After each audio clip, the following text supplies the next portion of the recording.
Bienvenue à tous pour notre 6e séance de notre chapitre L'Europe de la Révolution industrielle. Nous allons travailler aujourd'hui sur l'émigration au XIXe siècle, qui est une conséquence directe de la Révolution industrielle. Effectivement, l'industrialisation entraîne de nombreux bouleversements, et notamment des bouleversements sociaux et économiques, et la misère des campagnes et la surcharge démographique poussent les habitants de certains pays européens à partir vers d'autres horizons.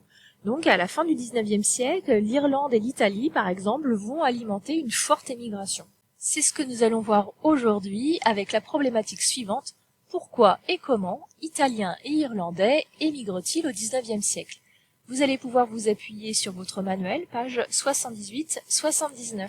Alors, ce sujet n'est pas anodin, parce qu'on estime qu'entre 1876 et 1914, il y a eu à peu près 14 millions d'émigrés italiens, et que entre 1845 et 1900, il y a eu 4,9 millions d'immigrés irlandais. Donc ce n'est pas un phénomène à la marge. Alors, quelles sont les raisons de l'émigration? Eh bien, la première raison, c'est évidemment la pauvreté. Ce sont de petits paysans qui vont manquer de terre et qui vont subir de plein fouet la maladie de la pomme de terre, qui va provoquer des famines. Et puis, dans le cas de l'Irlande, cela va se doubler d'un problème religieux. Donc, si on regarde de plus près le document 1, on nous explique qu'en Irlande, des grands propriétaires anglais qui sont protestants louent leurs terres à des fermiers catholiques. L'Irlande va connaître une guerre civile au XIXe siècle et ces petits fermiers catholiques vont se retrouver expulsés pour des raisons religieuses. Alors, où vont-ils ces émigrants? Eh bien, pour la plupart, ils partent pour l'Amérique. Cette population européenne, en surnombre, tente de trouver une porte de sortie vers l'Amérique. Mais les émigrés italiens vont aussi en Europe, c'est ce qu'on voit ici dans ce petit tableau. Dans une moindre mesure, ils vont en Océanie, en Afrique et en Asie. Mais le gros, c'est surtout en Europe et en Amérique, et surtout l'Amérique du Nord. Alors si on regarde une carte, on s'aperçoit donc que ce sont bien des pays européens qui vont émigrer vers d'autres espaces, comme donc l'Amérique du Nord, l'Amérique du Sud, et puis aussi la France. On voit qu'il y a pas mal d'immigrés italiens qui viennent s'installer en France. Alors comment font-ils pour migrer? Eh bien ça dépend où ils vont. Si c'est pour l'Amérique, c'est bien évidemment le bateau à vapeur qu'ils vont utiliser. Et là, on se rend compte que les nouvelles techniques vont faciliter en fait cette émigration. Ce serait par un voilier, ce serait bien plus compliqué. Là, le bateau à vapeur va pouvoir permettre d'acheminer beaucoup plus de migrants vers l'Amérique. C'est intéressant parce qu'on peut faire un lien avec notre chapitre de géographie. Aujourd'hui, les migrants cherchent à entrer en Europe, mais il y a un peu plus d'un siècle, les Européens partaient d'Europe, migraient. Alors ces migrants, qui sont-ils? Ce sont en fait tout simplement les populations pauvres d'Europe, et notamment les petits paysans irlandais et italiens. Alors, quelles sont leurs motivations? Pourquoi migrent-ils? Eh bien, les raisons sont évidemment économiques, c'est pour chercher du travail. On s'en rend compte avec le document 3 de votre manuel que l'on va lire. Lettre d'un immigré irlandais à sa famille restée au pays. L'auteur de la lettre a quitté l'Irlande au moment où sévit une famine causée par la maladie des pommes de terre. Je travaille au chemin de fer pour 8 shillings par jour et je paye 18 shillings par semaine pour me loger. C'est un bon pays pour celui qui peut travailler. Dieu merci, je pense pouvoir payer votre traversée pour le 1er août prochain avec la somme d'argent que je vais vous envoyer. Je dois vous dire que j'attends depuis longtemps de vous serrer dans mes bras. Il n'y a rien d'autre au monde qui me manque que ma femme et mes enfants que j'aime tant. J'espère revenir à New York le 17 mars pour vous envoyer ce mandat de 6 livres. Que Dieu vous garde et vous protège, vous serez bientôt dans la terre promise pour vivre heureux avec moi. Donc là, on voit ici dans cette lettre que l'Amérique, elle représente vraiment un avenir pour ces petits travailleurs pauvres d'Europe qui cherchent ensuite à faire venir évidemment leur famille, comme on le comprend dans cette lettre. Néanmoins, cette émigration, elle n'est pas facile, il rencontre de nombreuses difficultés, c'est ce qu'on comprend avec le document 6 que l'on va lire. Les immigrants italiens aux États-Unis. Prenons un groupe d'Italiens, au moment où ils débarquent, et suivons-les dans la vie nouvelle qu'ils vont commencer.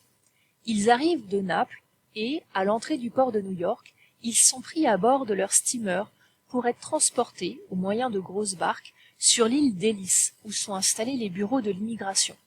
La plupart d'entre eux sont des paysans sans instruction. Leurs petits bagages à la main, ils défilent un par un devant les inspecteurs, répondent à la série des questions traditionnelles. S'ils sont admis, ils débarquent bientôt à New York pour s'y fixer ou pour repartir plus loin. Restons avec ceux que la ville va garder.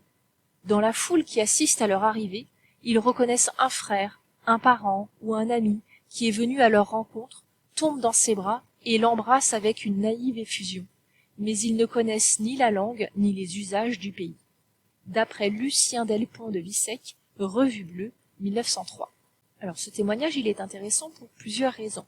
Tout d'abord parce qu'on peut faire un lien encore une fois avec notre chapitre de géographie. On se rend compte qu'à leur arrivée, les migrants essayent de chercher des personnes qu'ils connaissent, et c'est ce qu'on appelle la diaspora, hein, si vous vous souvenez de notre cours. La deuxième chose intéressante, c'est qu'on se rend compte qu'on n'arrive pas aux États-Unis aussi facilement. C'est-à-dire qu'il ne suffit pas de prendre un bateau et d'arriver comme ça. En fait, il existe une île, l'île d'Ellis Island, dont vous avez peut-être déjà entendu parler, qui est une île sur laquelle on reçoit les migrants et on va les laisser en quarantaine. Ils vont subir une série d'interrogatoires et ce sont des inspecteurs qui vont décider si oui ou non ils ont le droit d'entrer aux États-Unis. Il faut imaginer aussi que le travail est dur et pénible pour ces émigrés. Alors, on peut lire l'exemple d'un témoignage d'un ouvrier italien en France. J'arrivais à Marseille le 5 juin et je trouvais du travail à Saint-Henri, dans une briqueterie, à 3,25 lire par jour. Malheureusement, 3 semaines après, il n'y eut plus de travail. On me mit à la porte et je fus obligé de faire l'aide maçon. Ayant su qu'on cherchait des ouvriers dans les salins d'Aigues-Mortes, le 8 août, je me rendis avec 5 camarades par le train. Le matin suivant, je fus embauché avec un salaire de 5 lires par jour.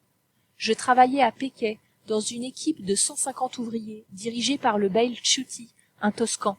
Cette équipe était composée pour la plupart d'ouvriers italiens. On entassait le sel depuis 5 heures du matin jusqu'à 7 heures du soir, avec plusieurs pauses pour un total de 4 heures et demie. Pour la nourriture, on dépensait 1,20 lire. On nous donnait du pain à volonté, du café à 8 heures, de la daube et de la soupe à midi et le soir. On dormait dans des cabanes, sur un peu de paille qu'on nous fournissait gratuitement.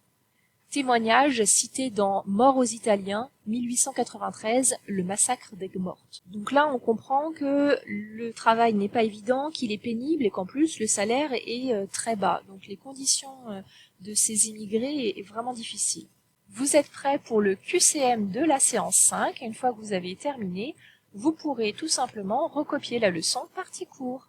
Bon travail!